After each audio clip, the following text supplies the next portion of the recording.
Now we are live on Facebook.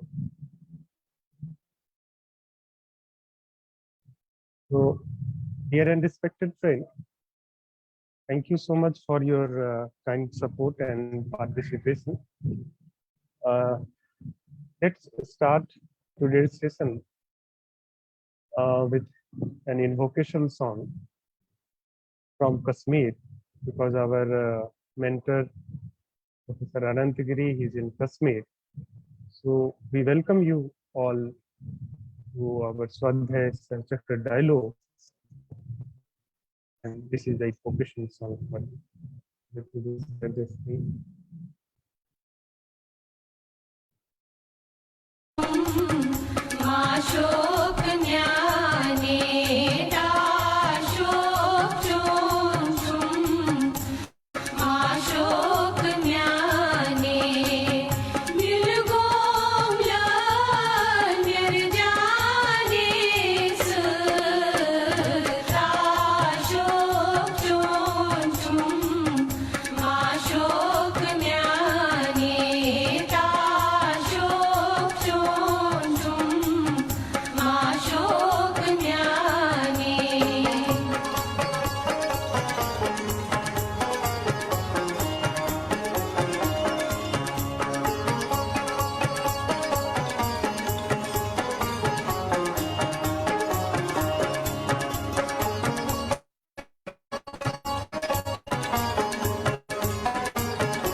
Thank you so much for your kind attention.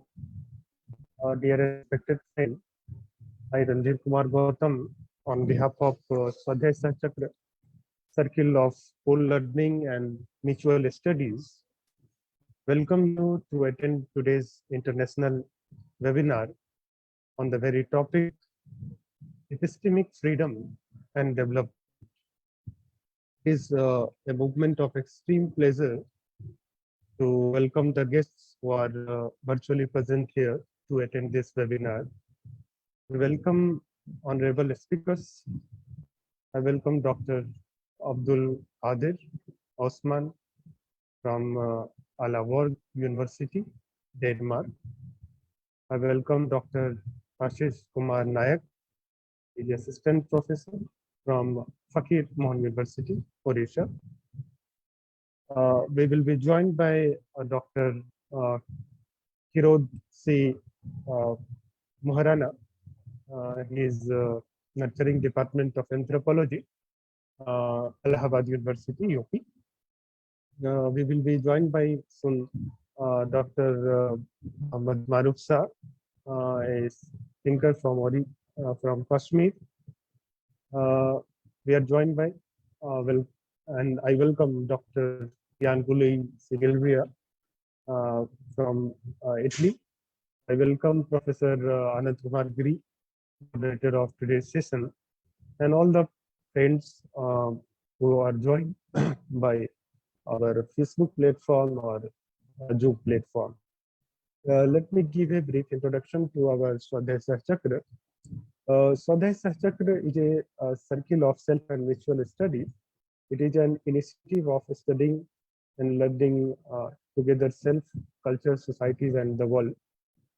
Friends associated with this are eager to walk and mediate with new horizons of thinking and new movements of social cultural change at work in our contemporary world. We study seekers such as Sri Aurobindo, Mahatma Gandhi, Chittaranjan Das, a creative thinker from Orissa, and many others from around the world. We invite seekers from different fields of life to share us with their lives, vision, sadhana, and struggle for creating a world of beauty and dignity and value. We meet every Sunday or sometimes on Wednesday in collaboration with different national and international universities. And we give membership to all the researchers, seekers who want to nurture society in terms of research, in terms of learning by thinking, doing, and reading. So we invite all our friends to join hands together to develop our society with reference to research and engagement also. I will be presenting my presentation at the end of the session. Meanwhile, I would like to invite Professor Ananta Giri to kindly give a brief context of today's topic and give a thought. Thank you, sir. Yes, Professor Thank you, Giri. Sat Sri Akal, Salam Alaikum, and Om Namo Shivaya. And our gratitude to Mother Earth,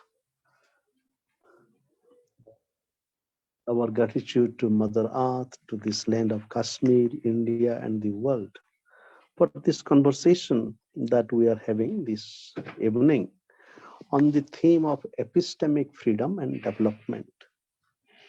Many times, our journey itself, helps us to focus on some of the themes that we need to pay our attention to. And here, my dear friend Ashish Bhai is with us, and I was with him just a week ago. And Ashish Bhai, in a conversation, asked me, what is the relationship between epistemic freedom and development? And that set me thinking about it, and that also heightened that we need to think together about this as a community of discourse, as a community where we are trying to understand the contemporary development challenges and our world. So, development, what is development? Development has many dimensions, as we know: economic development, political empowerment, but also development of each one of us as human beings. And this development also has stages of development, in the sense that whatever we are, that how we become aware of what we are and we develop ourselves. As part of this development, one important challenge is the whole challenge of freedom. And here, development is freedom. Development is not just, receiving of services, or it is not just fulfillment of needs.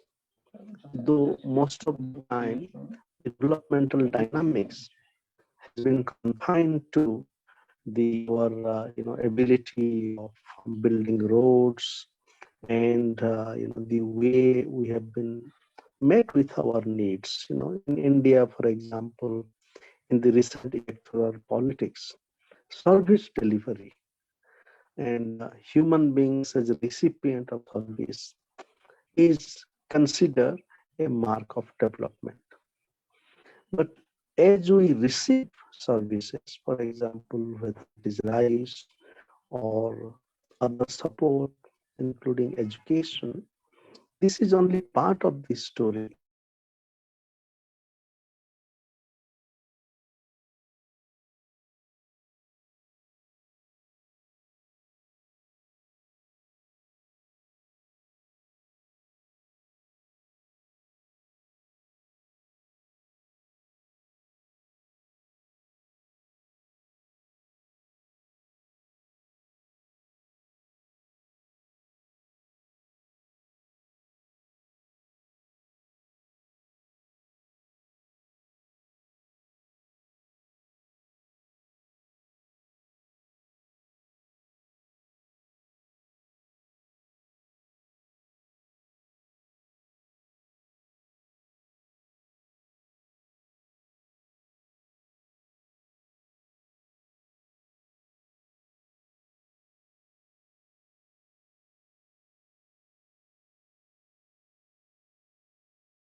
Hello.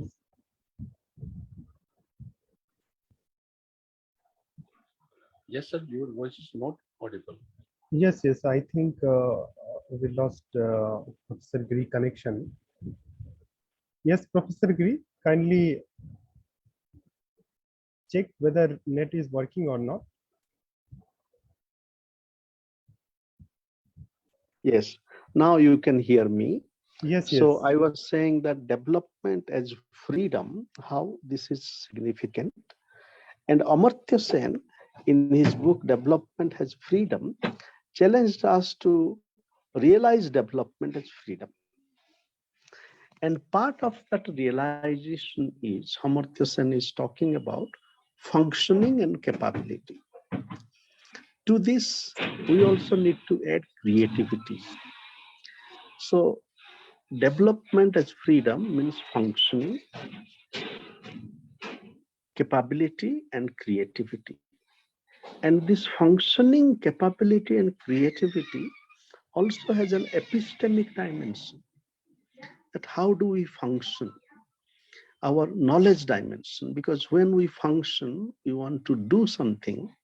Now, in what is the knowledge that we want to do, like we want to earn money? Yes, artha. But what do we do with our money? What is our vision of wealth? If wealth is understood only, for example, in a materialistic way, then we have one kind of functioning. If we realize wealth also as related to our idea of wealth as what really makes us flourish, it is not just material wealth, but also our spiritual wealth. So therefore, our cognition, our epistemology of the elements that we work with is very significant.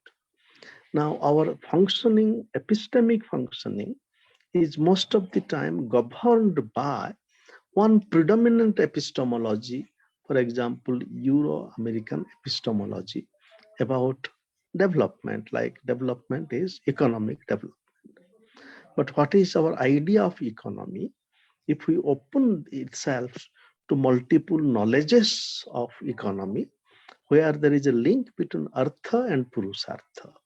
Artha as an element of well-being in this world, which also connects to our well-being, mutual well-being, including well-being of each other and the spiritual dimension of wealth.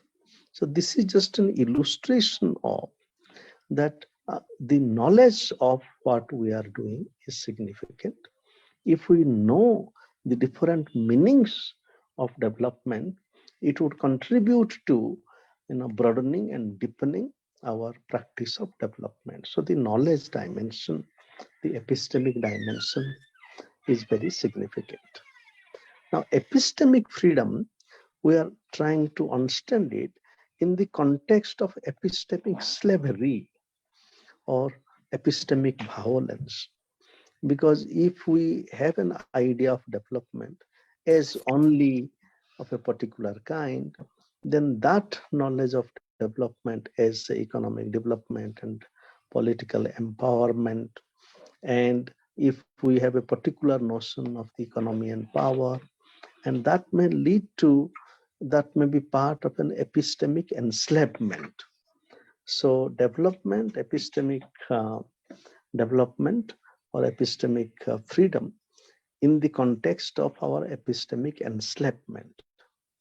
Now, when in our knowledge system, if we are continuously enslaved by dominant epistemology, as it is the case today, we can here remember the work of Boaventura de Sousa Santos, who talks about the need to move from epistemology of the North to epistemology of the South. And he talks about epistemicide. Many knowledges are being killed today.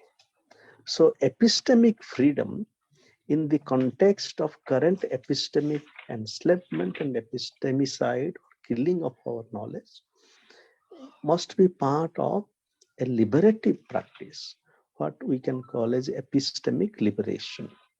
Here, development is not just freedom, development is also liberation.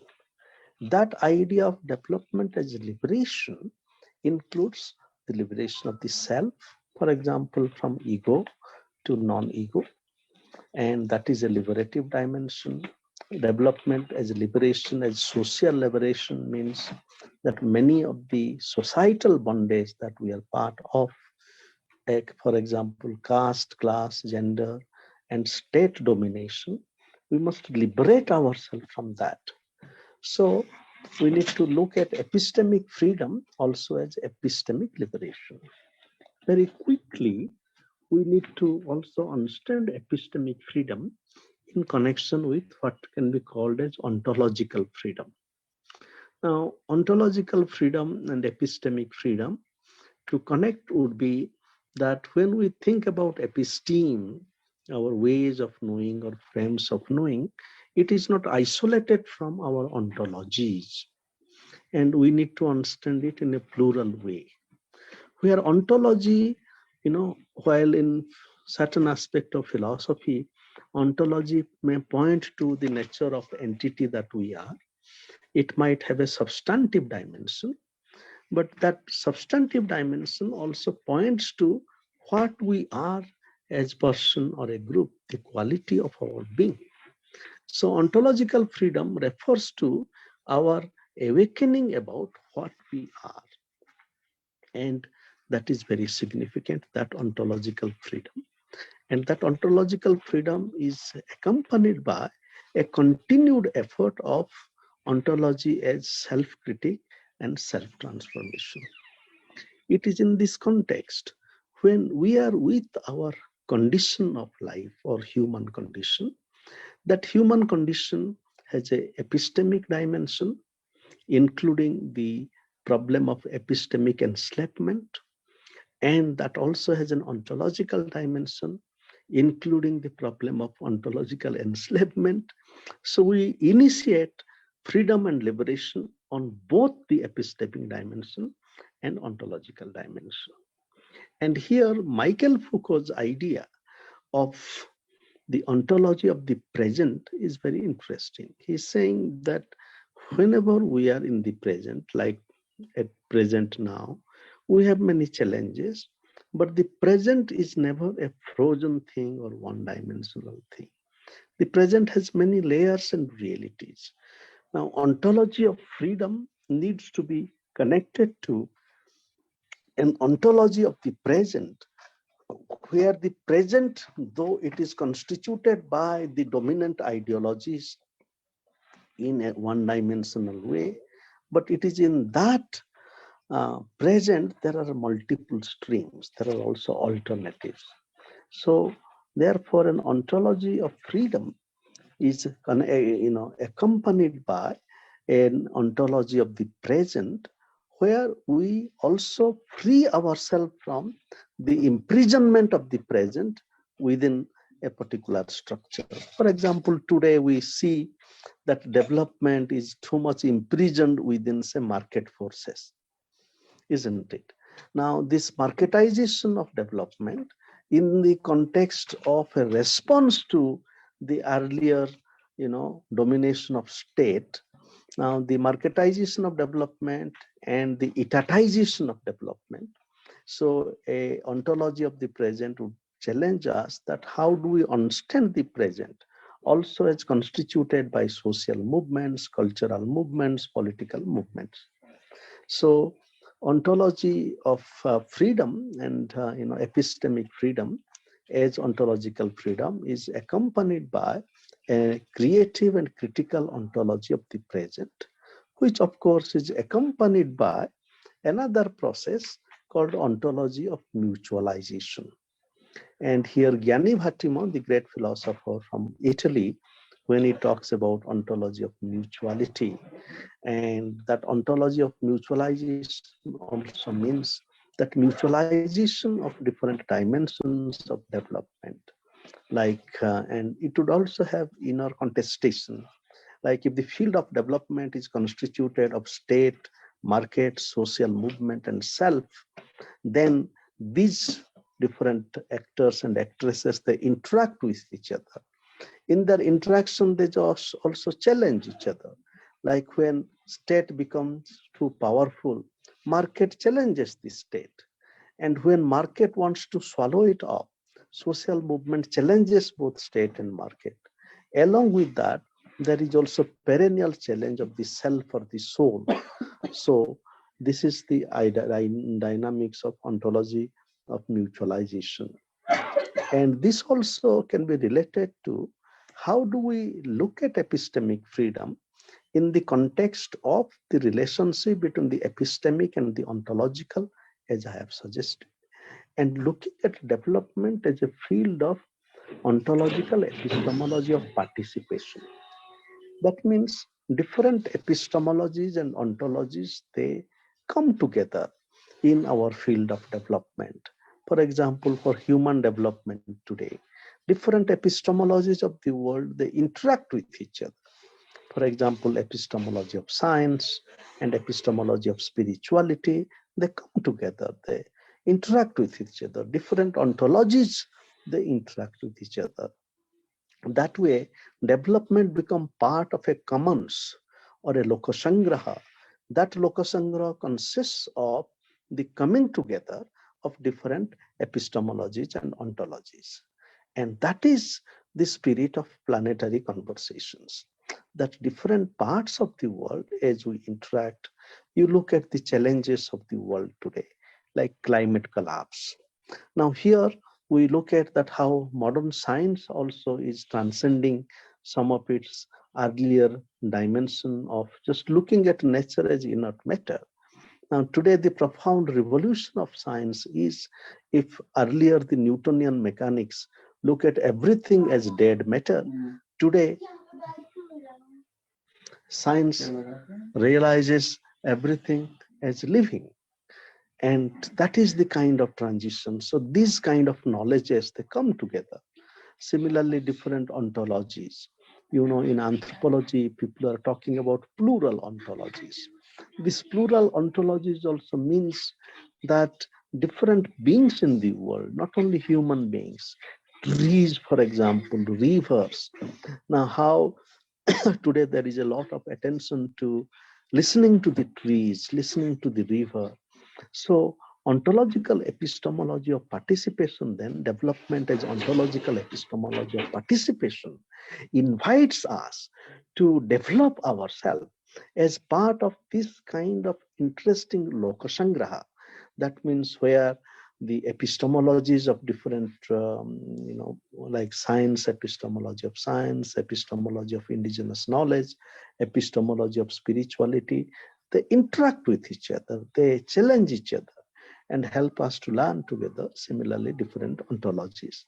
And that way, we are in the context of an epistemic festivity it is a festival of epistemologies and ontologies in the context of also many tensions and contradictions between them. So that also requires us to look at epistemology, epistemic freedom, also as part of an epistemic trust. In fact, trust is so significant. And this morning, I think early morning, as I was helped by my dear Randhir at 2 o'clock in his house. And in the airport, I looked at a very important book on evolution. There the writer is saying that the challenge of response to the challenge of post-truth is not just evidential conversation. Like you say that there is no God, for example. You say that there is no science. Now, just response to that is not, I give you 1,000 arguments for it. This does not help all the time. This writer is saying that we need to create an ecology of trust. Similarly, that the whole development as ontological epistemology of participation is a field of creation of trust. And that we are open to each other. We do not exclude some of the great liberative dimension of contemporary science in both biology, physics, what is happening, our relation to cosmologies. Now, at the same time, we are also open to many kinds of ways of ontologies and epistemologies of being in the world.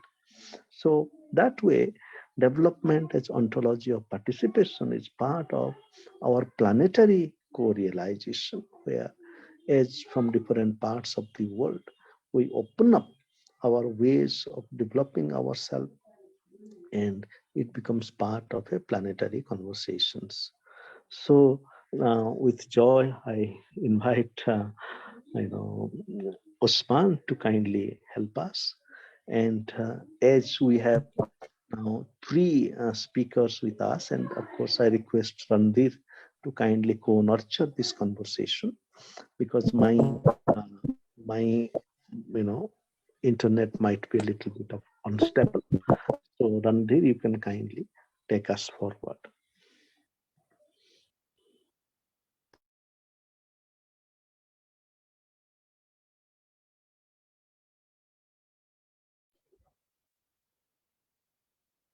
Thank you, Professor Ananta Giri. You really invoked and almost touched all the dimensions where we can think about epistemic freedom.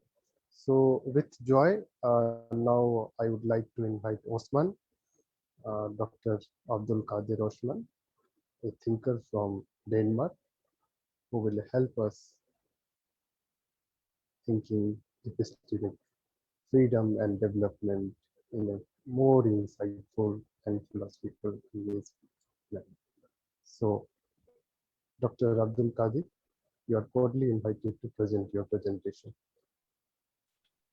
Thanks a lot, my brother, for organizing this session and this conversation. Dr. Ananta, Professor Ananta has said most of the issues about this gathering today. So I don't know, the professor, he didn't left much. So it was very comprehensive and complex and straightforward. And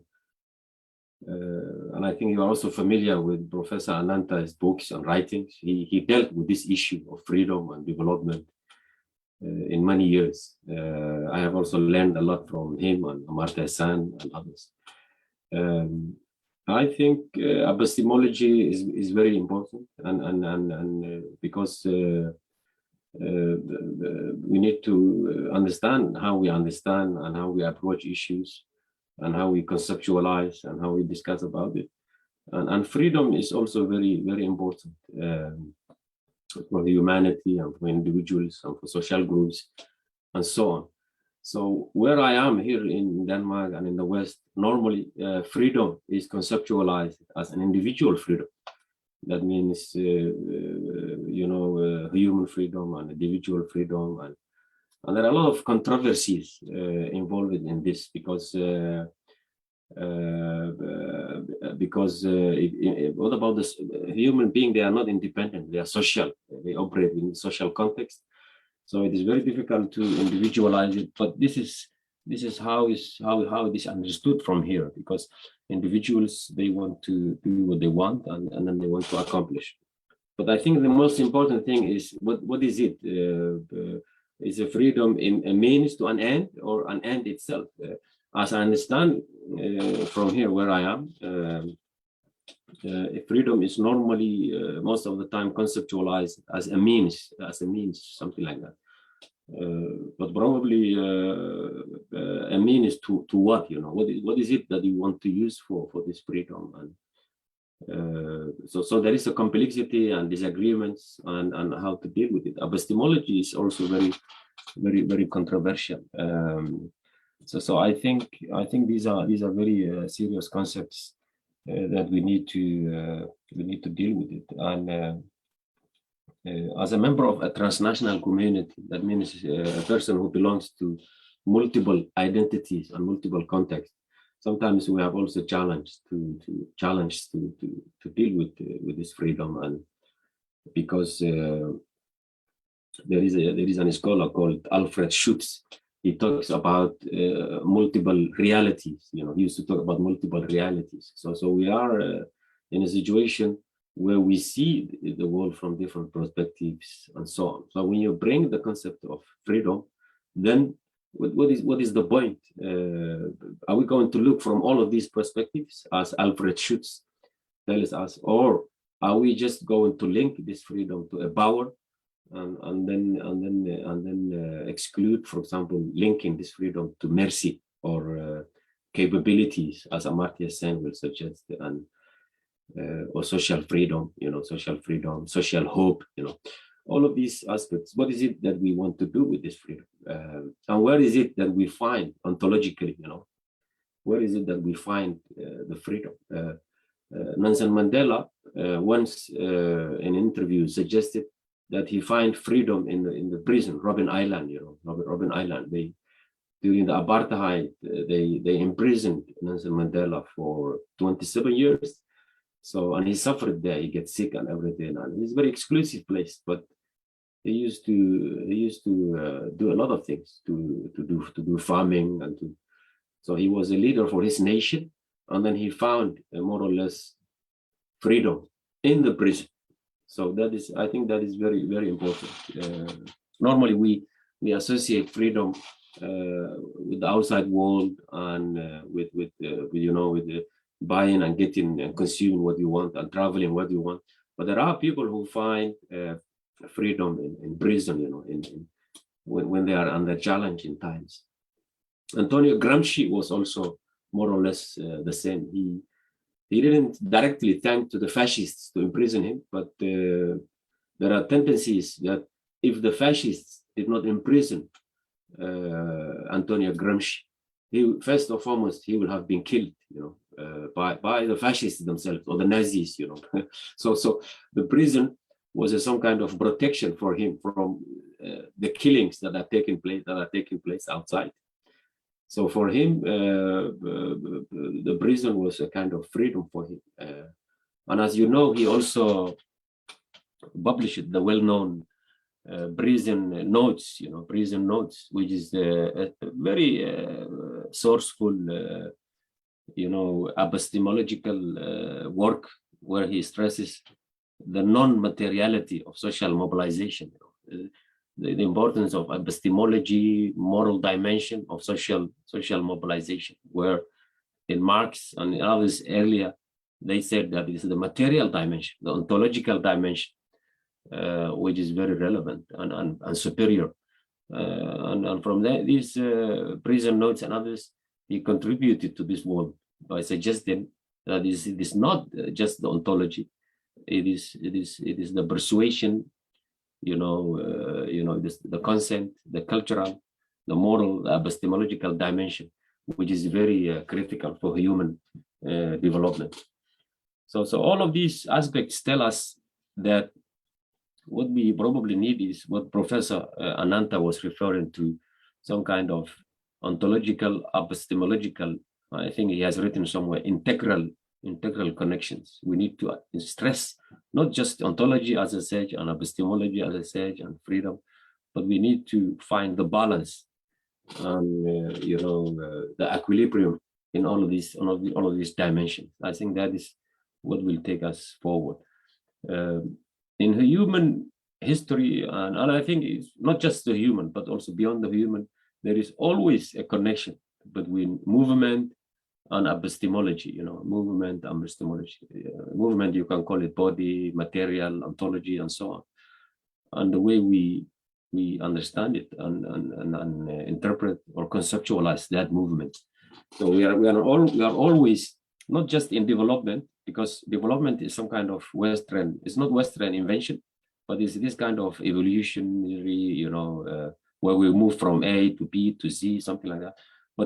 But probably a kind of dynamic transformation, where we have continuing transformation and improvement of human, social, cultural, and natural life. This is probably what we should focus on the balance itself. And sometimes we forget. I don't know whether you have been following the media yesterday and today, this weekend.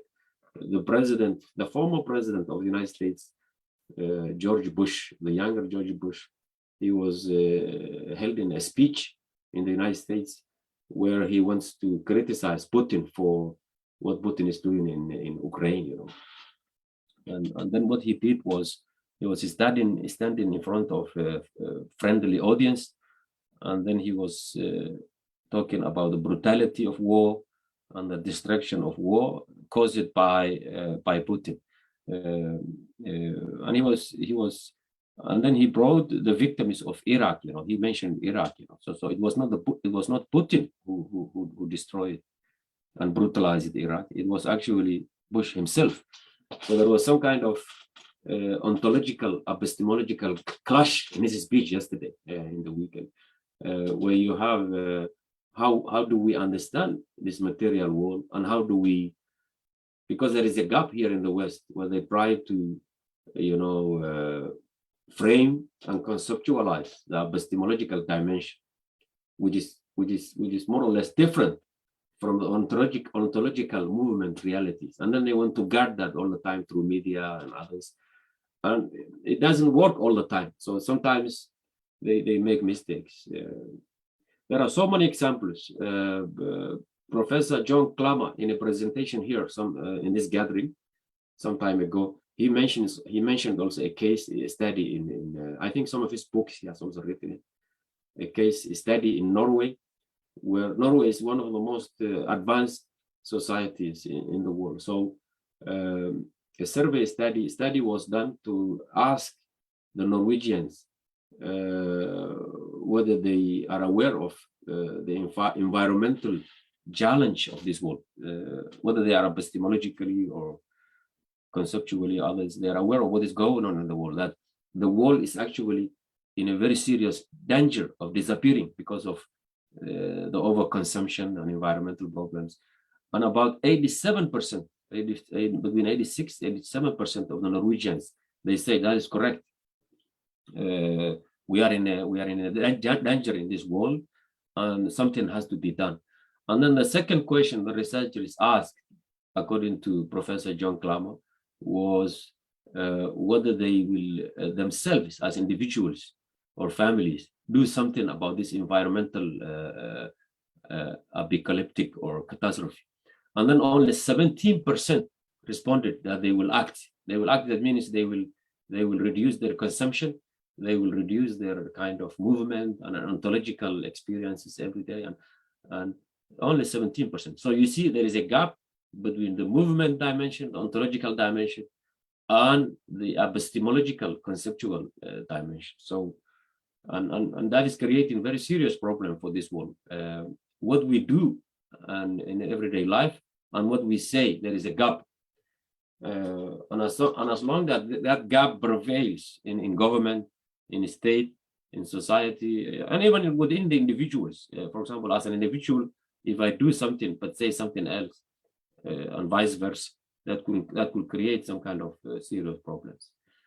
I think one final example I can give you is also very interesting. Yesterday, I was walking with some friends, and a friend told me that a young lady from the community has very serious problems.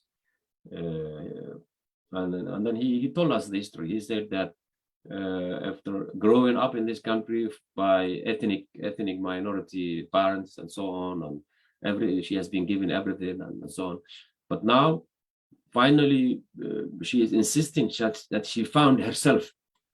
You know, the young lady, maybe she's in the age of I don't know, but he says that she isolated from her parents, and she isolated from her community, and now she's experimenting on herself, you know. And of course she probably have some other networks, but what she's saying is I found an individual freedom, and now I have a kind of freedom. So for her freedom is that she's trying to distance from her community, and the community that has provided all the nourishment and all the level that she reached now actually is from that community or society. But now she immediately found out that now she's so there is a very complex freedom. Now she's isolated somewhere and trying to find herself. Maybe she will return to her community and her family later on, but she's going to have a challenge.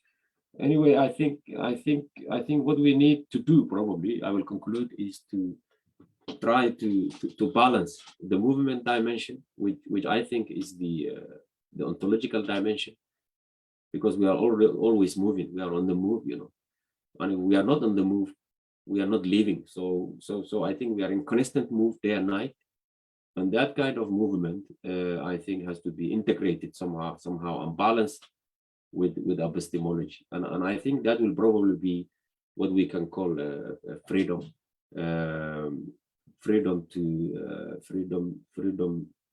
to provide mercy and to contribute and to be there for these multiple complex realities, as Alfred Schutz has insisted, and others.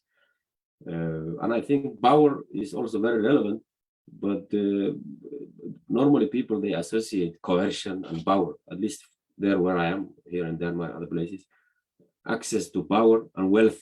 That is what defines freedom. Probably it should be the opposite. That doesn't mean power and wealth is not important. Power and wealth is important, but we need to conceptualize and epistemologically explain power for what, and coercion and I don't know, power for what, and we need to focus on the consequences and the kind of activities we are involved.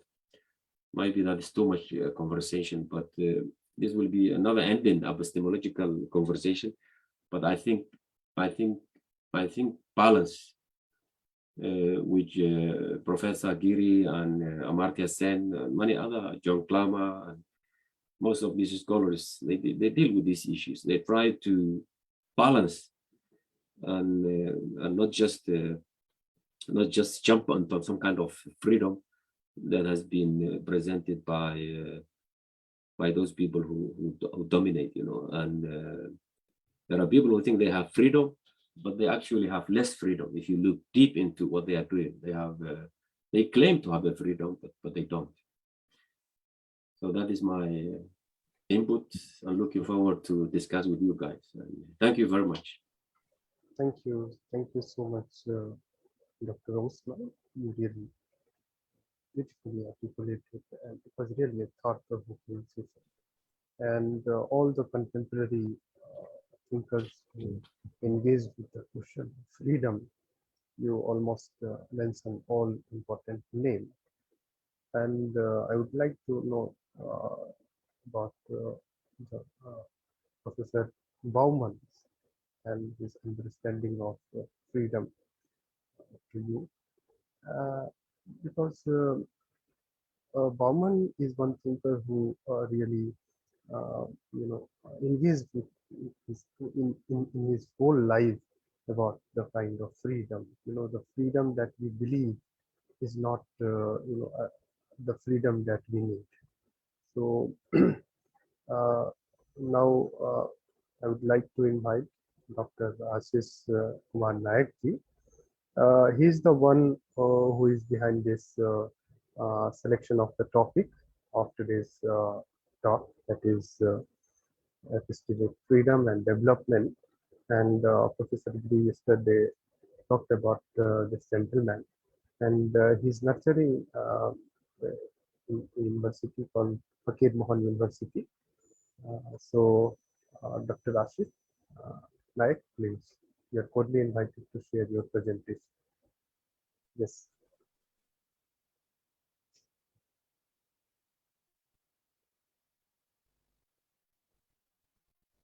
Dr. Nayak, are you there? Kindly unmute yourself.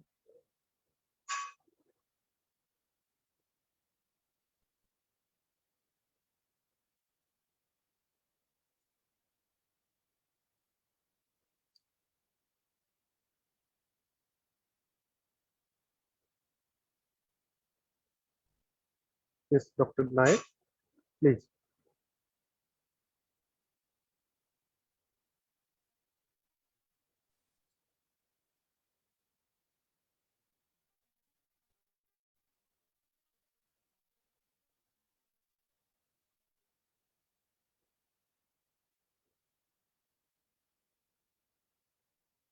Sir, you are not audible. Please check your mic.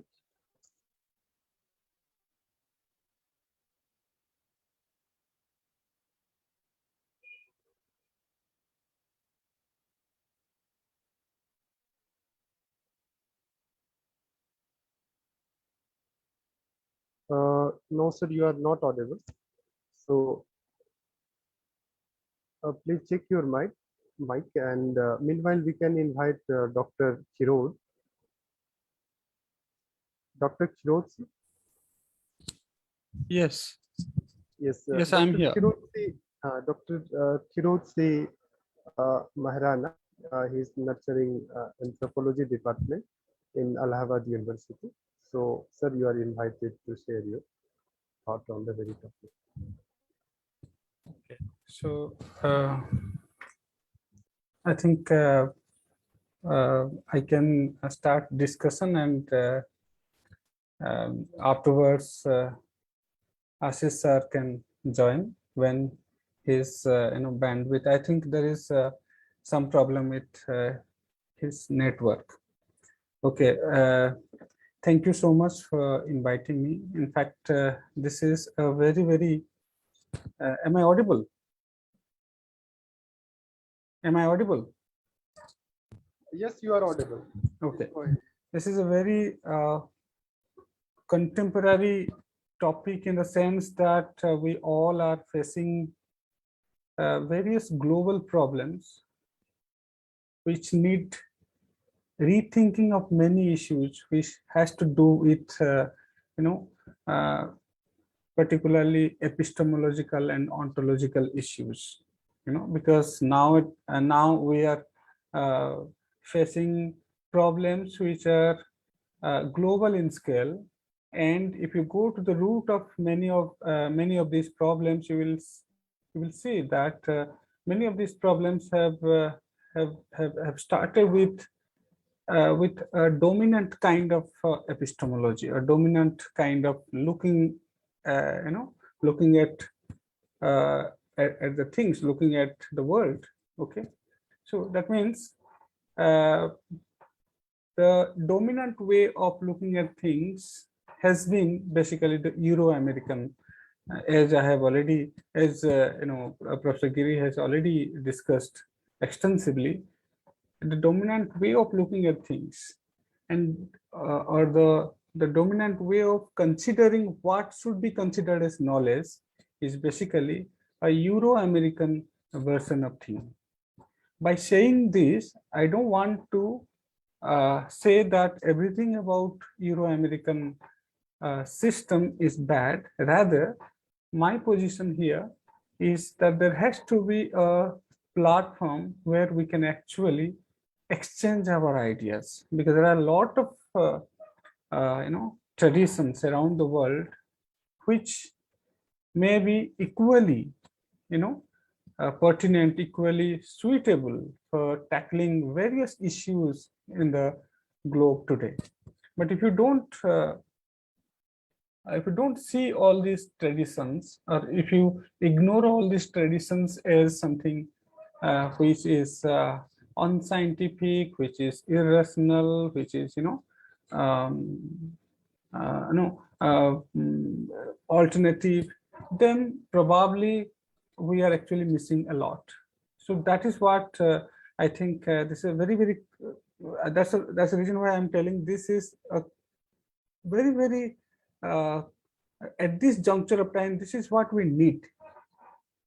We need, in fact, a dialogue between all those traditions. In this context, I will particularly touch upon one concept called nature's right, or rights of nature, which has been, especially in contemporary times, this has been a concept which has been considered as a panacea, as a great solution for everything about environmental problem.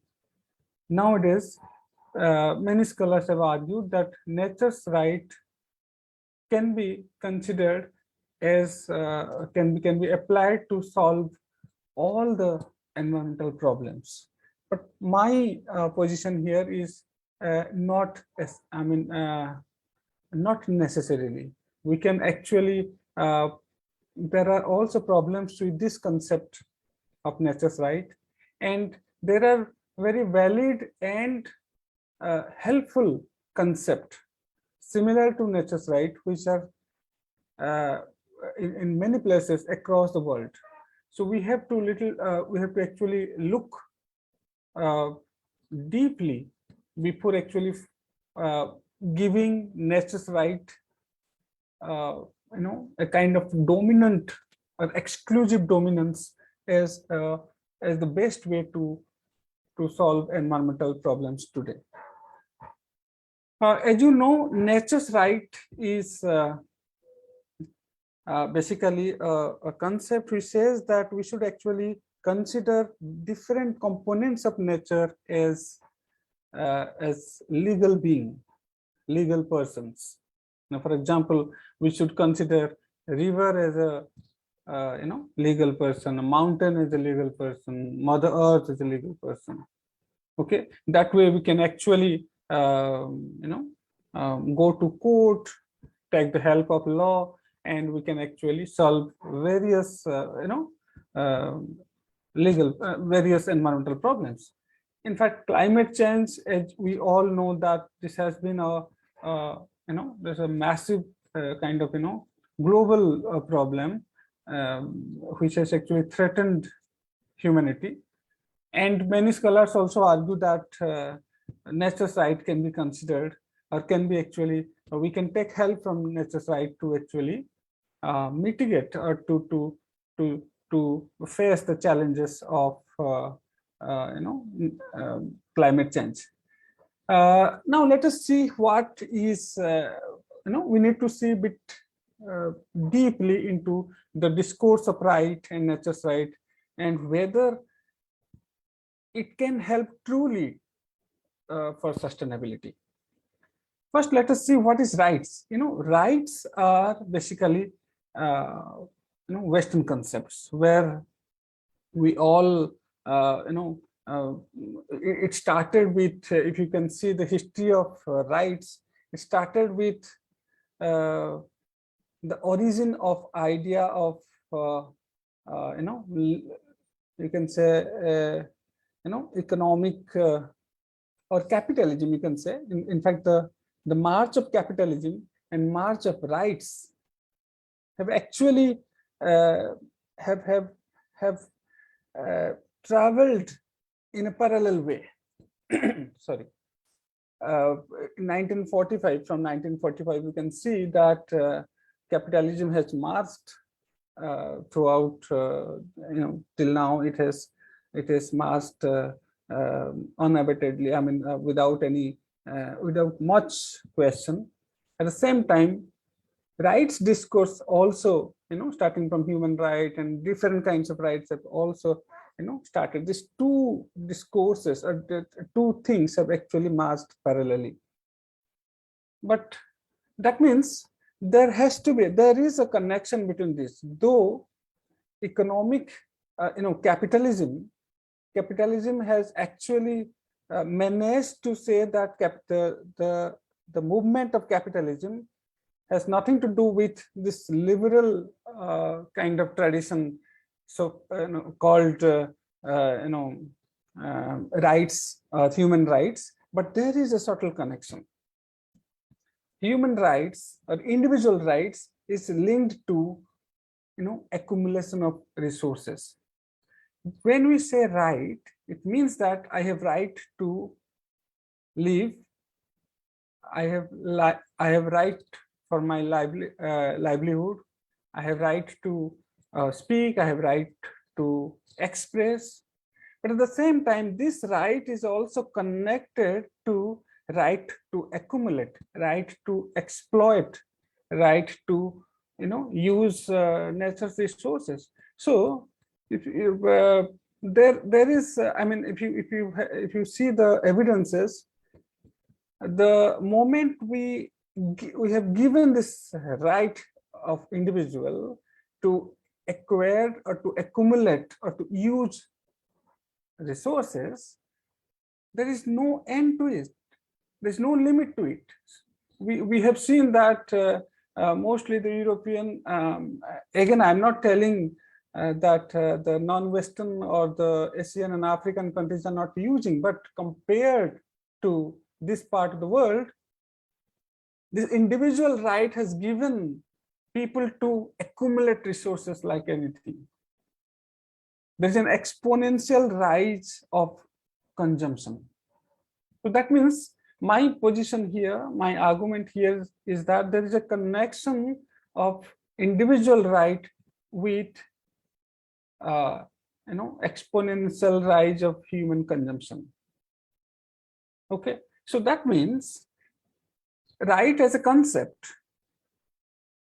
yes, it has helped to some extent in some section of human population, but it has actually managed to exploit natural resources in a mammoth scale. So in this context, my argument is that the contemporary concept of nature's right is also has to be also to be considered in from that angle. Nature's right, when we say nature's right,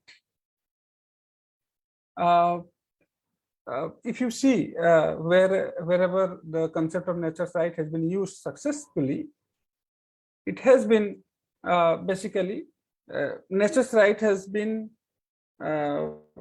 taken off by certain group of people. See, a particular river will not come and say that this is my right. For example, River Ganga will not come and will not go to the court and say that I am, give my right.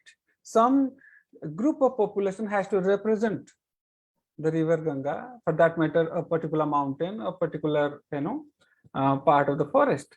So that means which group should represent which component of our planet. In fact, there are many stakeholders to natural resources.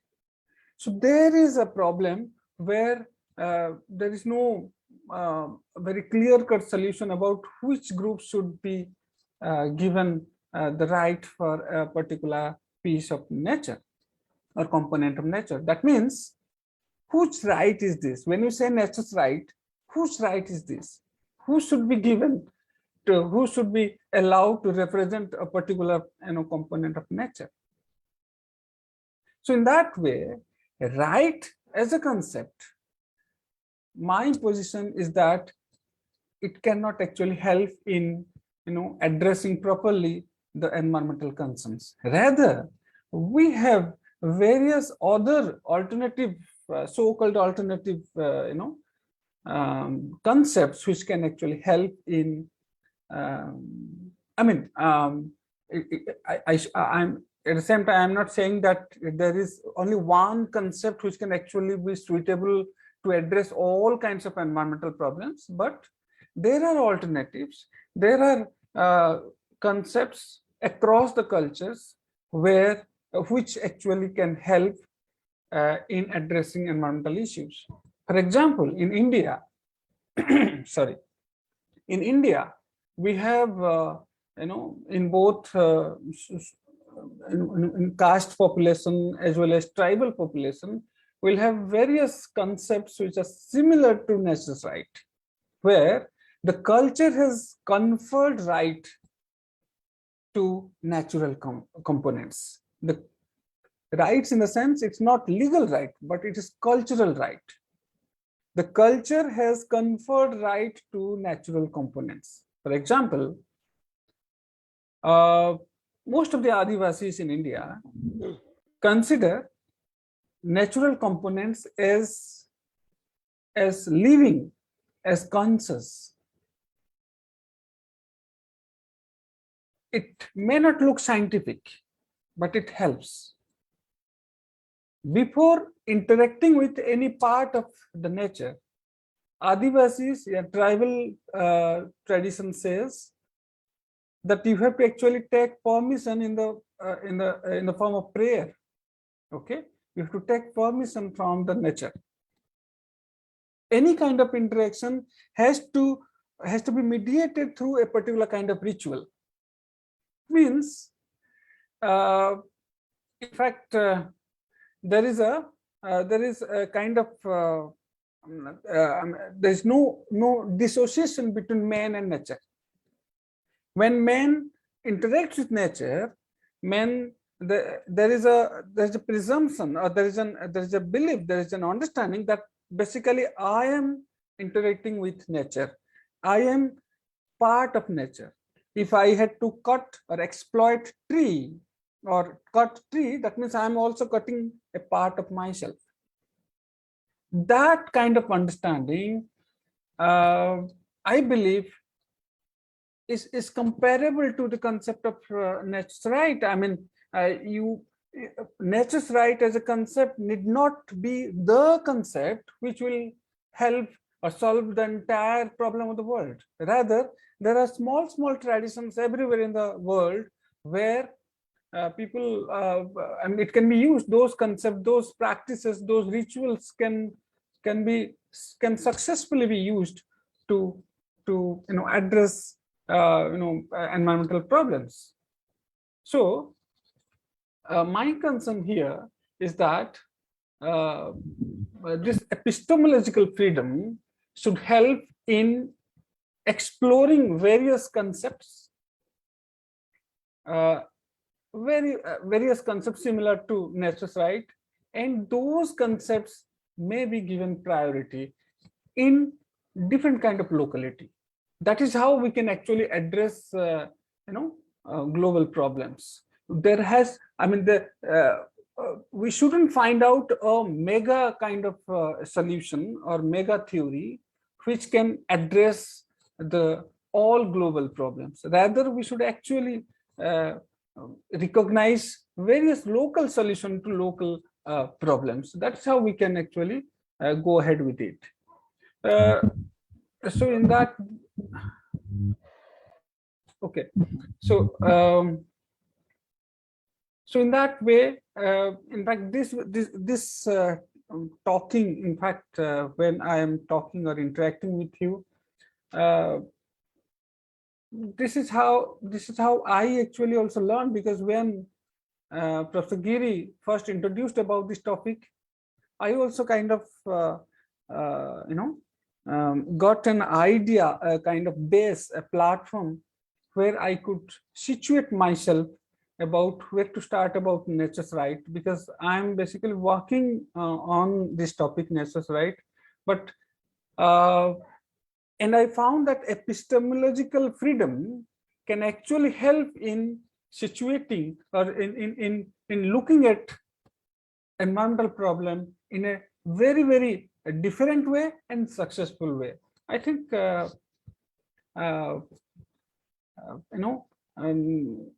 I have learned many things from this discussion, and I invite comments from the speakers so that I can learn more. Thank you so much. Yes, thank you, Dr. Khirod. It was very fascinating and engaging presentation. Thank you so much. Now I would like to check whether Dr. Nayak mic is working or not. Dr. Nayak? Yes, Am I audible? yes, sir. Yes, sir. Now you are audible. Okay, Please. okay, thank you, thank you. Okay, thank you.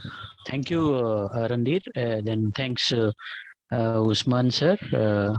And my thanks to Professor Ananta bhai, and also Professor Segalerba from, I think, from some of the Nordic countries.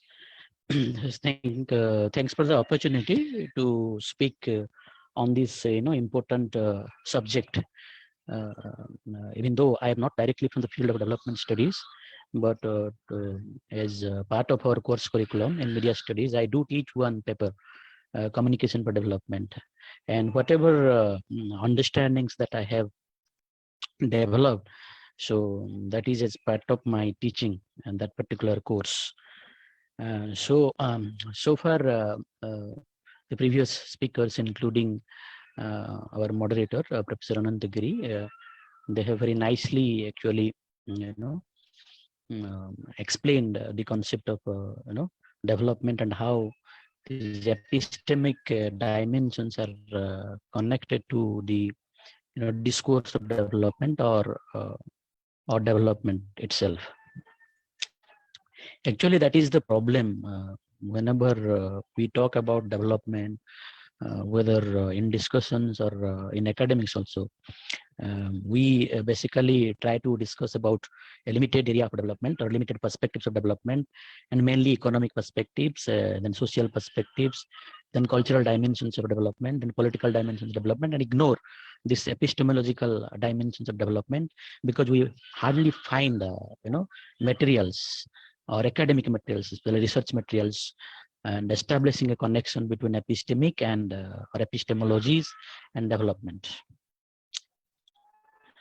So, in this context, I just want to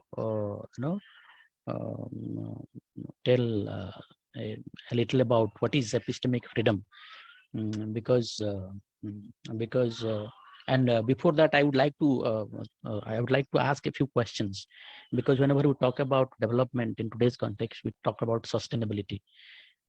So my question is whether it is possible to have a sustainable model of development without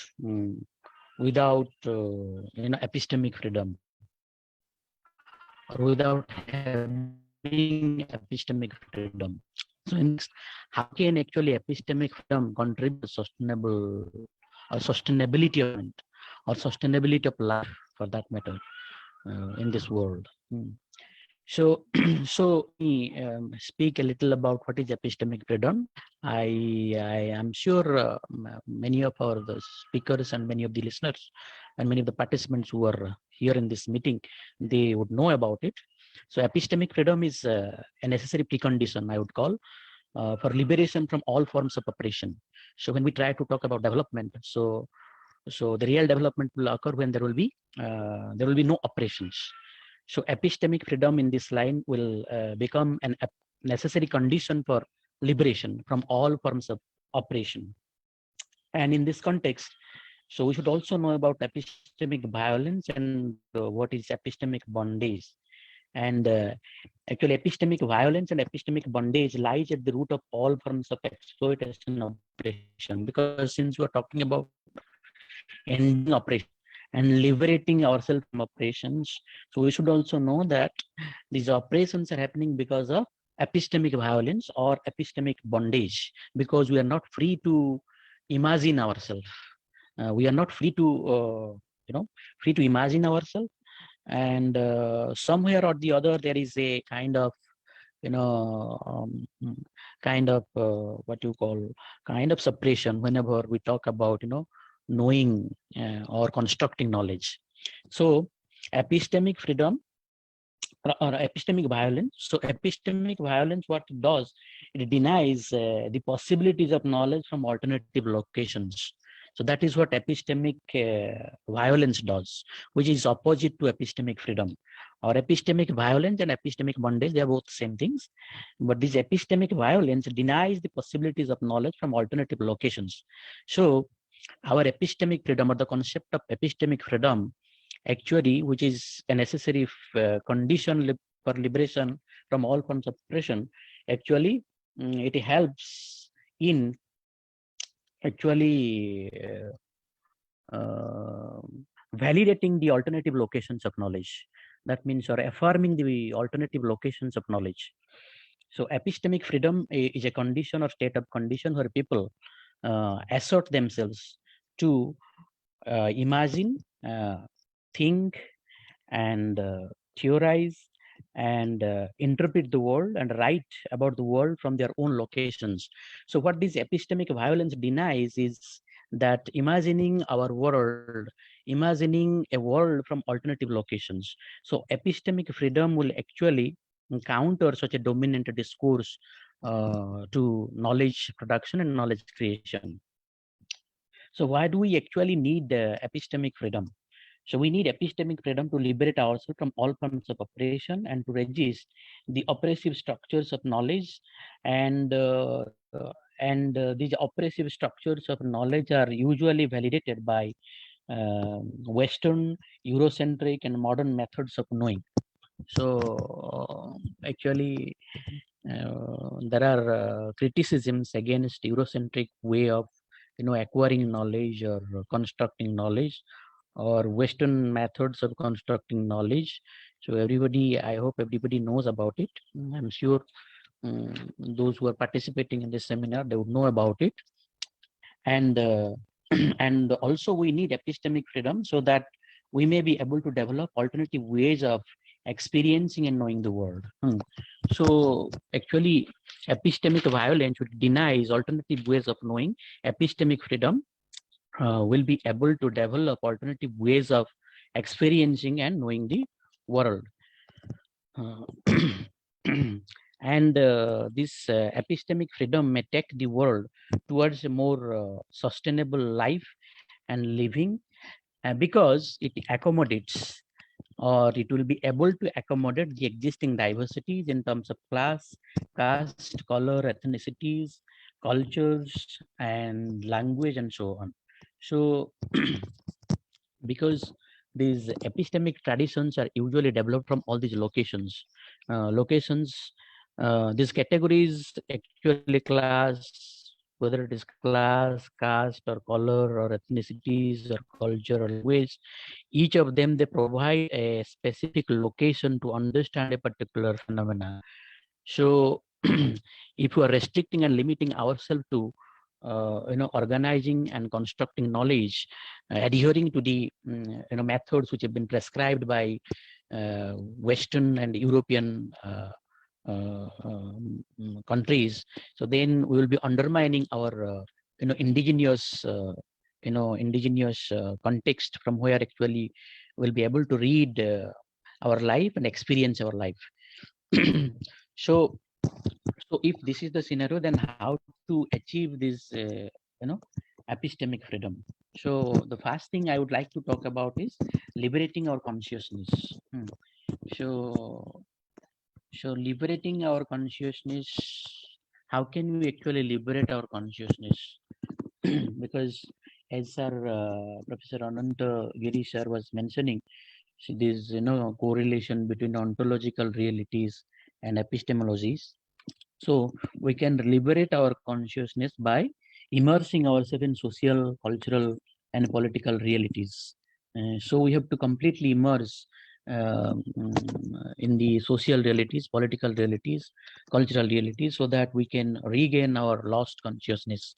Because what these dominant modes of knowledge, dominant methods of knowledge has done is they have made us unconscious, because we have become unconscious about realities, and we have become unconscious about our own locations. So we have to regain our consciousness by immersing ourselves in social, cultural, and political realities. The second thing I would like to talk about is, or propose is, building indigenous epistemic ecologies, which is actually different than these Eurocentric and American, or you can say, Western epistemologies or Western ecologies or Western epistemic ecologies. And the other one is liberating our imagination, and everybody would agree that our imagination is partly or still now also being still now colonized, even though we have been able to free ourselves from colonial powers. But if we talk about epistemic engagement, then we are still dependent on Western science, sometimes Eurocentric methods of organizing knowledge, and to some extent for validating and affirming our our knowledge systems or systems of acquiring knowledge. We have to be dependent, or still dependent on Western universities, Western academic institutions, and more particularly publications, or publications which are being or published from Western countries. So whatever we write, whatever knowledge we acquire, construct, so that needs to be validated by somebody who is from either Europe or American countries. And the other one is engaging ourselves in research on local and context specific problems. So we have to engage ourselves, or we need to engage ourselves in local research and context specific problems. And while engaging ourselves in this, we should try to innovate indigenous methods of research.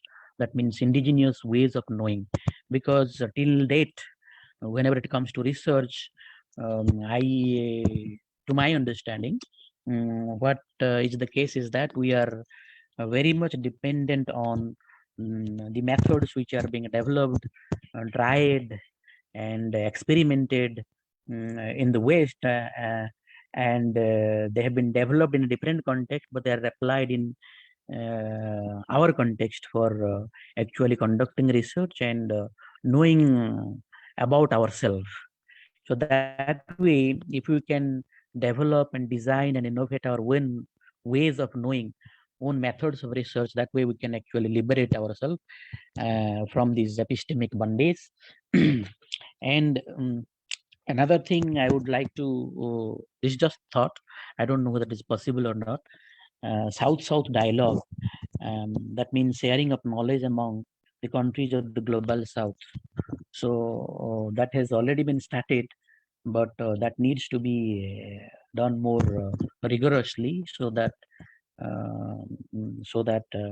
it becomes possible for us to, as I was mentioning, building indigenous epistemic ecologies, or an epistemic ecology of the South, maybe an epistemic ecology of the South, where we'll be sharing our knowledge, sharing our methods of knowing, because what happens in the South, or the countries of the global South, our socio-cultural, political conditions are similar, even though there are differences, a thin line of differences there, but more or less it is similar, because there is discrimination on the basis of caste, color, class, and so that's why, so if we can share knowledge, engage in research in our local context, and share the same knowledge among ourselves, and build an epistemic ecology of the South, it will greatly help us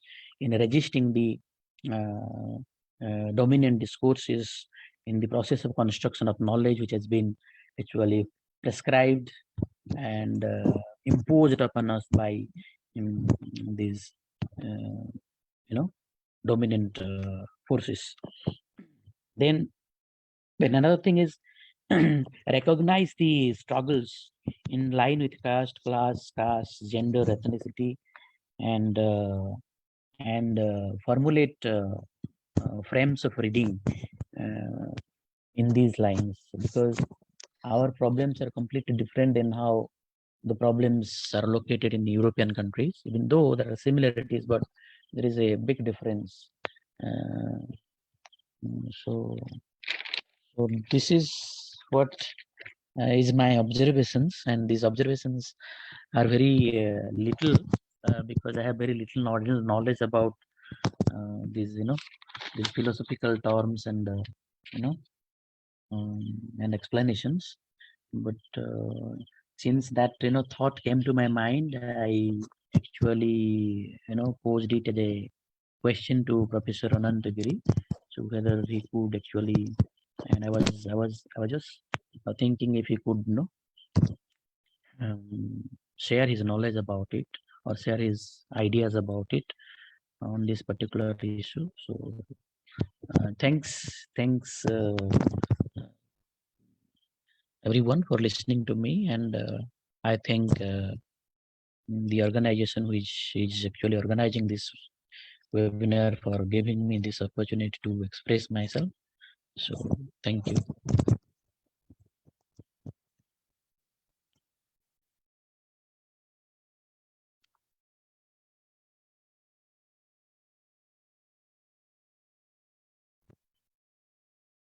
So if there is any observations, I welcome those observations. And don't know. I think I'm audible.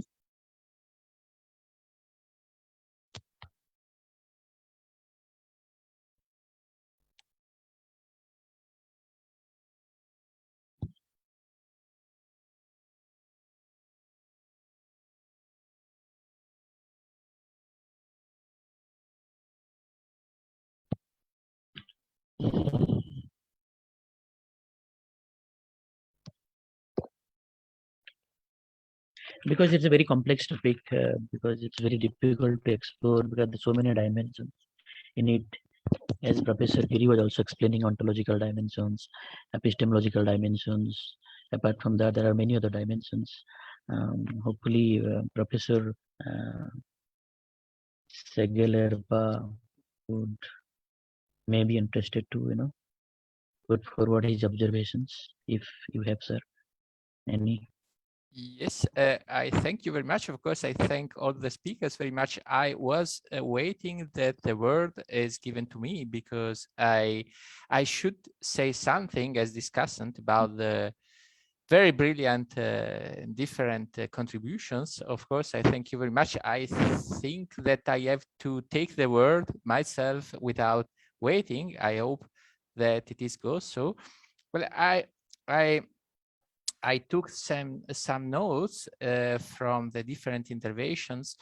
Of course, from Professor Giri, we could say, I think that the question of freedom in general, in Amartya Sen, of course, and I would not forget the work of Mahbubullah, the late Mahbubullah, who died more or less 25 years ago, because it was very important in his works to found to give the foundation of a different model of freedom, a different model of growth, of conceiving the problem of growth, insofar as growth is not considered as being the growth, the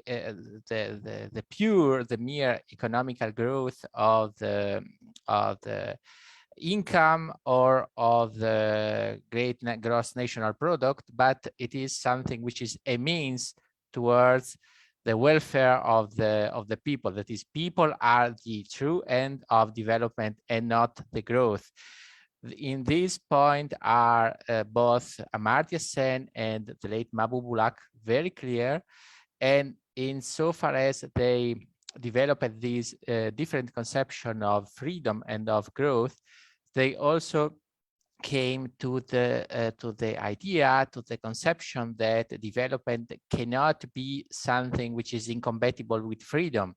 That is, there are theories in economical thought which say, well, let's forget freedoms, let's forget rights, because they cost too much. The most important thing is development, is growth in income, is growth in the growth in GNP. And both Mabubulak and Amartya Sen have underlined that this conception cannot function because development cannot be seen as something which is external to the conception of freedom, of the conception of the development of the personality. And development of the person is also something which includes development of the freedoms, development of the capabilities. In other words, without development of the person, therein including the freedoms of the person, there is no authentic development.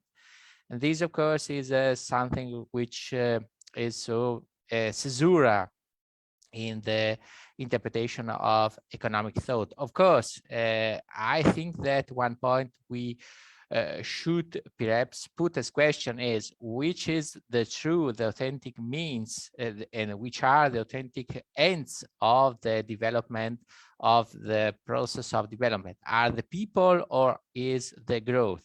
And of course, this is something which decides also about our way of judging about the different governments. These are some points which I would like to underline on the basis of the brilliant intervention and contribution of Professor Giri. Of course, there are very many things to say, but I think that unfortunately the time is limited.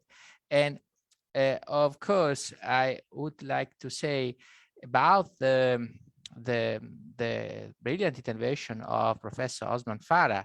There are also many points which came to my mind while hearing at his brilliant contents. For instance, one of the in my opinion, not only in my opinion, of course, one of the themes which are much debated on in the last 30 years is the question whether, speaking of individual rights, we can avoid the question of the intersubjectivity of the individual rights, in the sense that individual rights should be completed, of course, not substituted, but completed by, at least in certain countries, by group rights.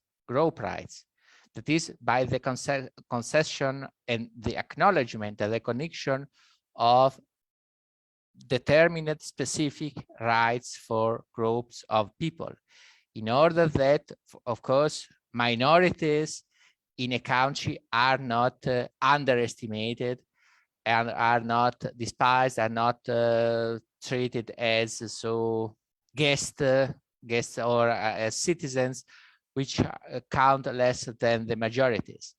This is a point which has been much discussed on, for instance, in the works of Will Kymlicka in Canada. Of course, Will Kymlicka has a particular attention because his country presents the ideal conditions for the discussion of the necessity of group rights as an extension and a completion of the individual rights, because Canada has two great groups. Of course, there are also Native Americans, so to speak, then French-speaking and English-speaking majority. And here, of course, it is the problem that for many years, insofar as there was no concession, no recognition of cultural rights, of social rights, and of at the basis of the importance of the intersubjective dimension of the individual rights. That is, the individual rights cannot be rights if they are not inserted, put into an intersubjective dimension. Since there was no recognition like this, French-speaking population, and of course, Native American, Canadian Native American were hardly penalized in the life of Canada, in the participation to the social life and to the in their being citizens. That is, and this is a point which I would like to underline. That is, the question is, can individual rights be complete if they are not lived in an intersubjective dimension? And in this case, should we not recognize, if there is the need to, at least specific group rights like cultural right, preservation of the of specific languages or specific cultures, and so on. Then, as regards, I think I have to limit, excuse me. Yes, as regards the brilliant intervention of Professor Moharana, well, also here I found very many things to be noted, and elements for reflection, highly valuable elements for reflection. Of course, the first problem which came into my mind while listening was this, the question of the recognition of rights for nature is a huge debate,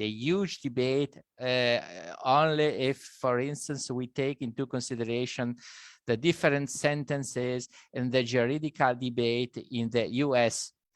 In the US, there is, of course, a huge debate in the reviews, in the journals, both in juridical journals, in the philosophical journals. And the question was, as far as I can remember, one of the problems was, how can we recognize juridical person, for instance, to a river or to a mountain? And secondly, who can be the person who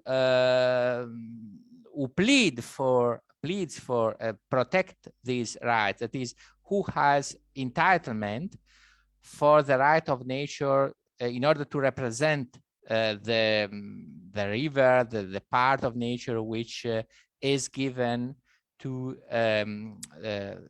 the specific rights.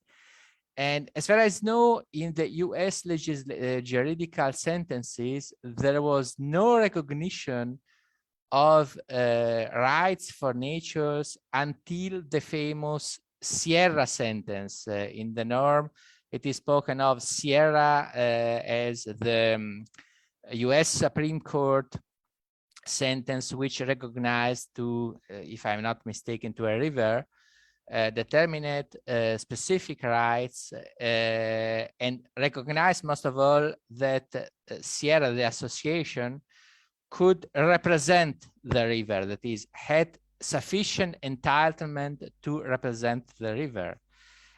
Of course, there is a huge debate, a huge pro and contrast, because to recognize juridical personality to a part of nature creates, of course, then the necessity of revision in the legal system, in the common law for the English-speaking countries, in the common law, a revision of, or at least a rethinking of the juridical conditions, and in the sentences too.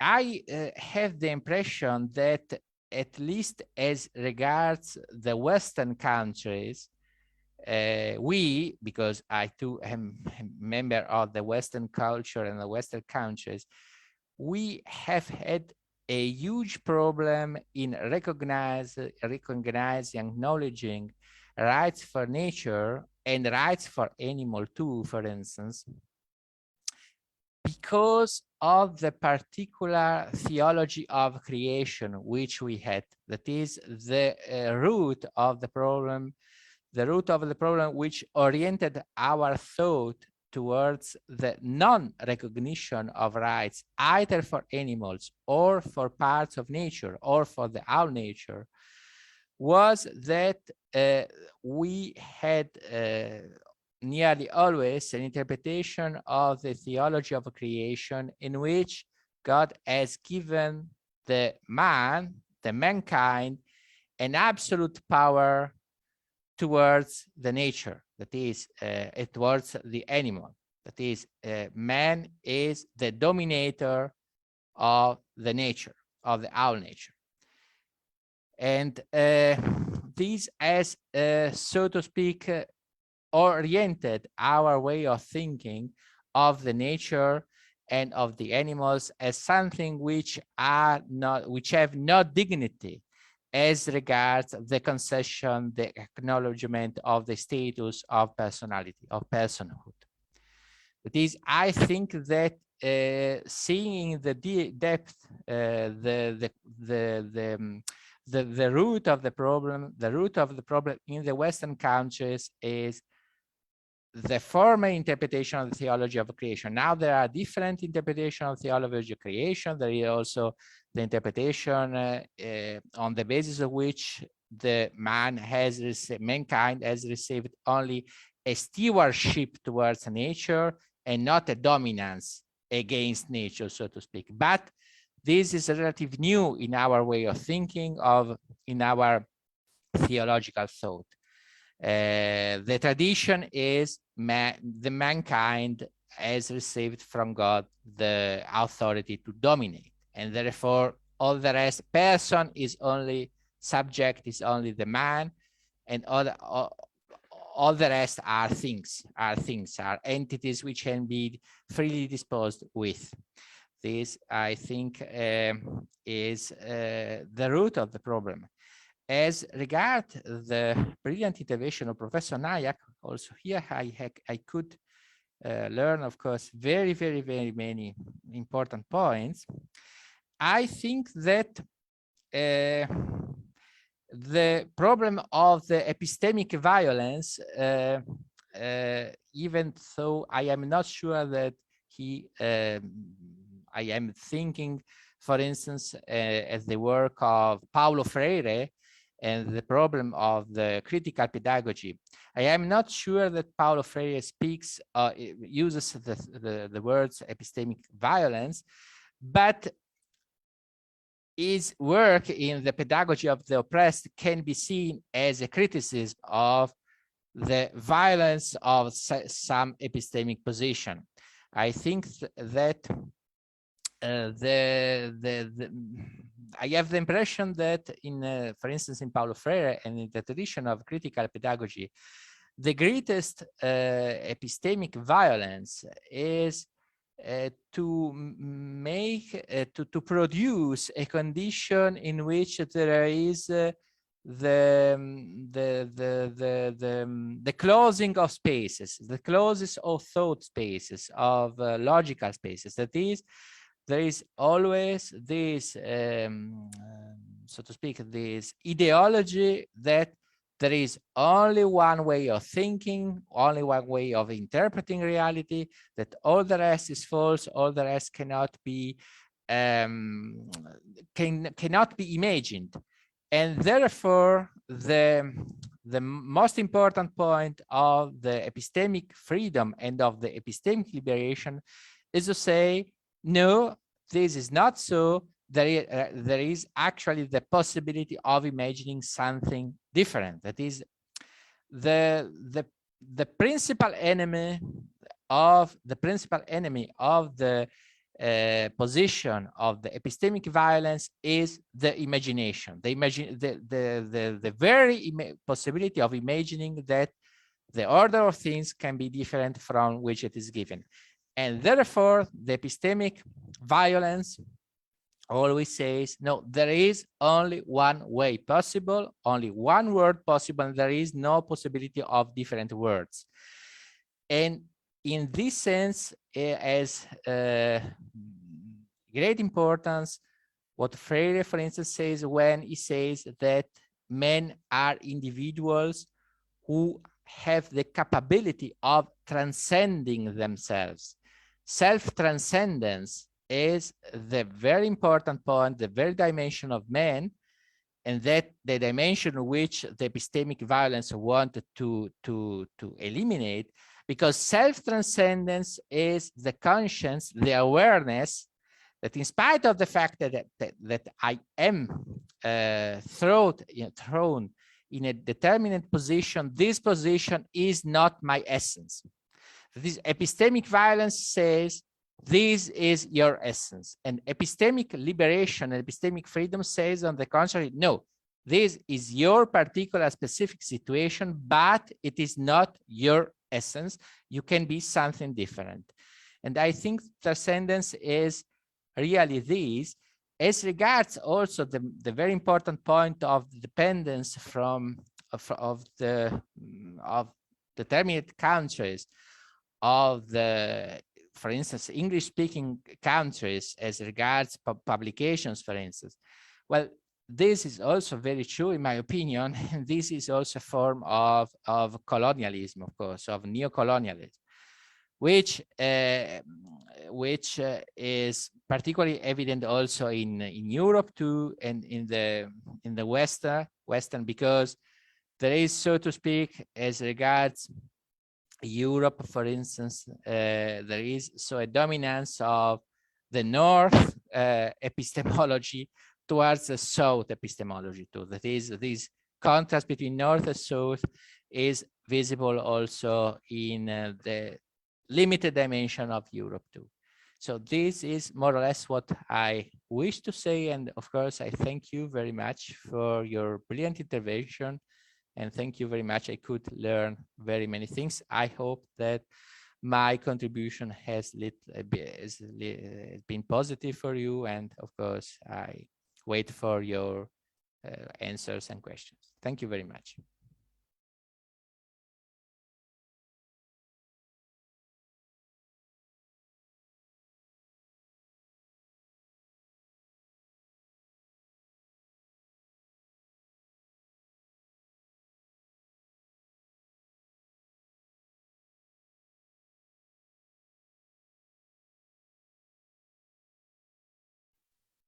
I unfortunately do not know where Professor Gautam or Professor Giri are. Perhaps they are out of the connection. I am afraid that something has happened. But I have unfortunately no way to contact them. Perhaps they have sent some emails I will control.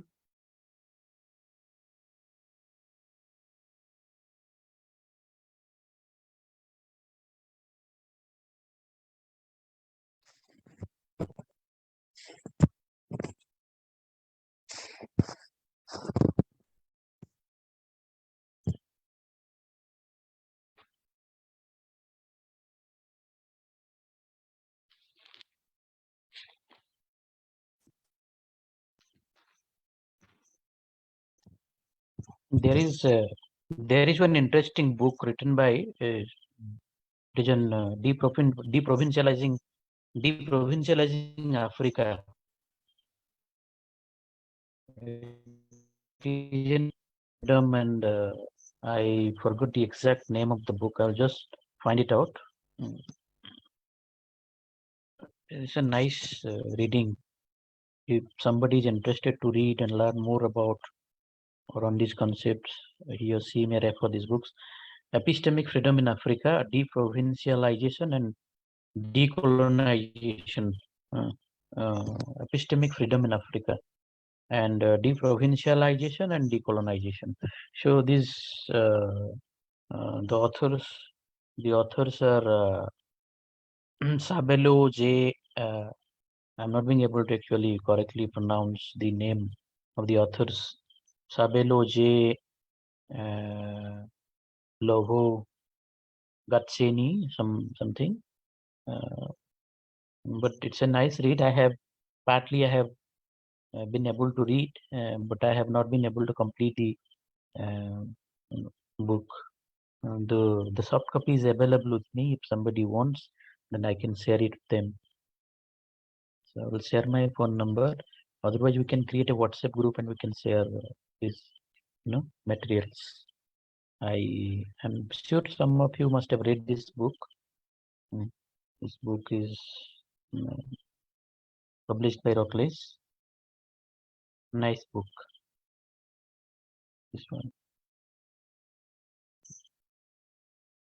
So there are some topics: nomenclature of decolonization, the onto-decolonial term, reconstituting the political, reinventing Africa, epistemic legitimacy of Africa, education university in Africa, and there is a topic on roads must fall. So this book is written in context of African indigenous epistemologies and how they have been marginalized by these dominant epistemic traditions, especially as you were mentioning, epistemology of the North, as Sir was mentioning. So it's a nice book. And there are so many authors, I believe. There is one African writer, who writes about decolonization. He's from literature. What is African writers are there? I forgot their name. There are so many writers who have written on decolonization. Frantz Fanon is one. Then I think Sir would know about it. I'm sure. And the book written by Edward Said, Orientalism, is also is quite relevant in this context, I believe, isn't it, Sir? Can also be, read as a reference when we are trying to explore these ideas, epistemic violence, epistemic freedom, and how it can actually be helpful for a sustainable development. But there is a connection. It's very difficult to actually, in a very, straightforwardly, actually, tell it, say it, or write it. There can be so many references to it, and so many authors have written on this. And Walter Mignolo, who talks about decolonization, decolonial thinking. So somehow his writings are also connected to what we are discussing today. And then there is one author, as Sir was mentioning about Paulo Freire. There is another author, Joel Kincheloe, who is a follower of Paulo Freire. He has written so many things on critical pedagogy, and his thoughts are also in similar lines that we are discussing today: epistemic violence, epistemic freedom, and how it can contribute towards multiplicity, and how it can actually sustain the existing diversities in the world, and why sustaining the existing diversity is important for the sustainability of the world, because we cannot sustain the diversities or existing diversities of the world if we cannot promote diverse ways of knowing. Because if we cannot promote diverse ways of knowing, our development model will become itself unsustainable, because that development model is not going to be very accommodative.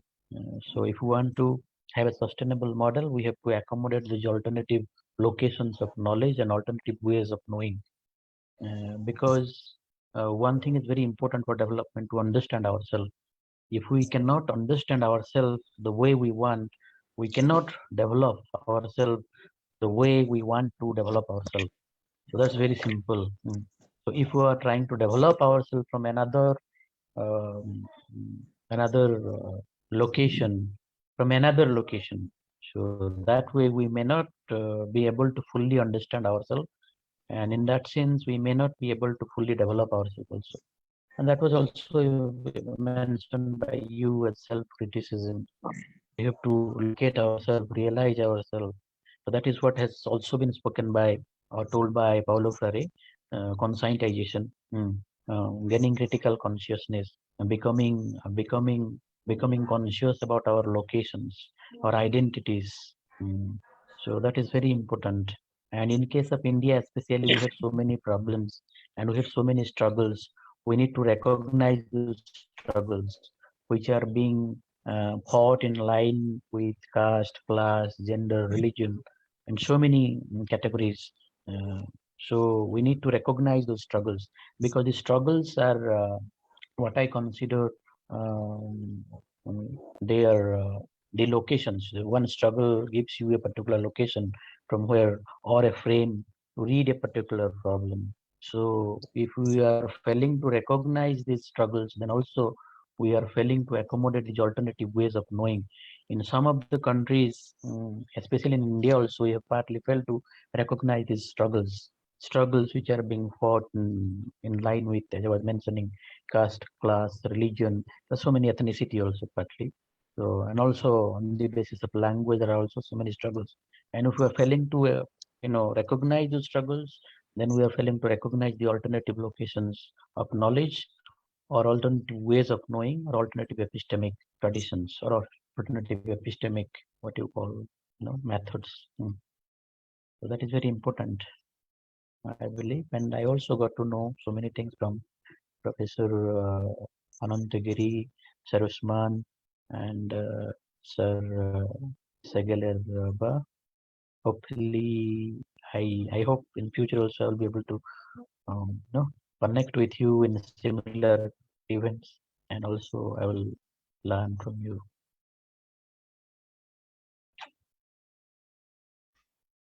Really great to hear Professor Gianluigi Segalerba about your analysis and comments. I think it was very important, particularly the self-transcendence focus you have. People have capabilities to transcend their position, and that is very important capability. But sometimes it's very difficult to find out how to deploy it, how to use it. For instance, I don't know whether you have seen, there are a number of reports on the election of Donald Trump in 2016 in the United States, where a large, actually substantial number of the middle class who's supposed to vote for Hillary Clinton, they voted for Trump. So, and these kind of tendencies, they also happen here in Europe, and people are actually, they have the capability to transcend and to put their shoes in others, but they are somehow taking the wrong decision. For example, that study from Norway with regard to climate and environment, where people have very serious problem to connect their ontological realities with epistemological understanding. That means they want to sustain their life as it is, although they are aware of this is not sustainable. So I think that kind of, I don't know whether we have time, Professor Gianluigi can deal with it, but we have a gap here where people know that what is going on is not correct, but at the same time they maintain that kind of activities. It is very difficult to rationalize it, but I can't see that these people are not less educated or less informed or less in a democratic society. They have all of these opportunities, but at the same time, people are actually taking the wrong decisions.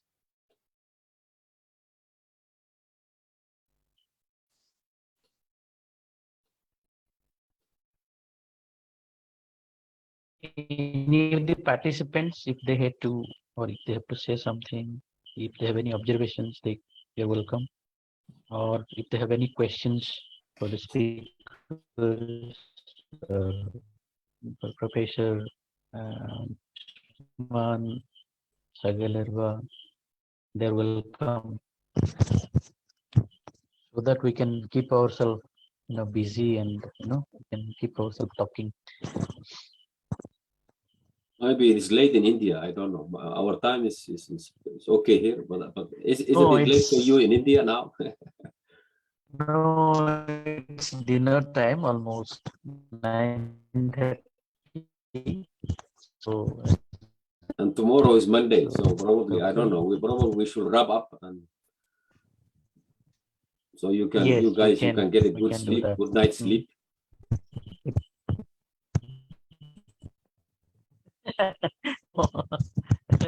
We'll be happy to listen to you more. That is not the issue. It's okay. We can continue talking, but I think for your sake, probably it's Monday tomorrow, and I think it's Yes, getting yes, late in yes, India yes, now. yes. It is That's 10 o'clock soon. So. Yes, yes. Yeah, 10 means it's dinner time, so people must be,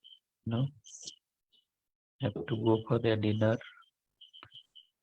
Shall we wait for our friend? I think it is not. It won't be right to wind up without Because I am also a first timer in this this seminar. It's been organized by Shah and their group, and hopefully I will also become a permanent participant and member in this group, so that I can also take part in the discussions which is happening every week. It's good. Yes, I sent an email to Professor Giri, but he did not answer, and I am afraid that he has some problems with the connection. And also, I think that also Professor Gautam had some problems, unfortunately. Therefore, well, I do not know, of course. I think that there will be anyway a meeting next Sunday. It should be so. Yes, sir. And therefore, well, the conversation can go forward also over the next weeks, because of course there are also many points to be dealt with. The discussion is, I limited myself to some points, but of course, it is a huge discussion which can be opened. Therefore, for us, for me too, it requires a lot of reading. I know, even though I just spoke whatever I could collect and recollect, but I think I have to read a lot on this, and I want to explore more on this. To read. yes. Thank you.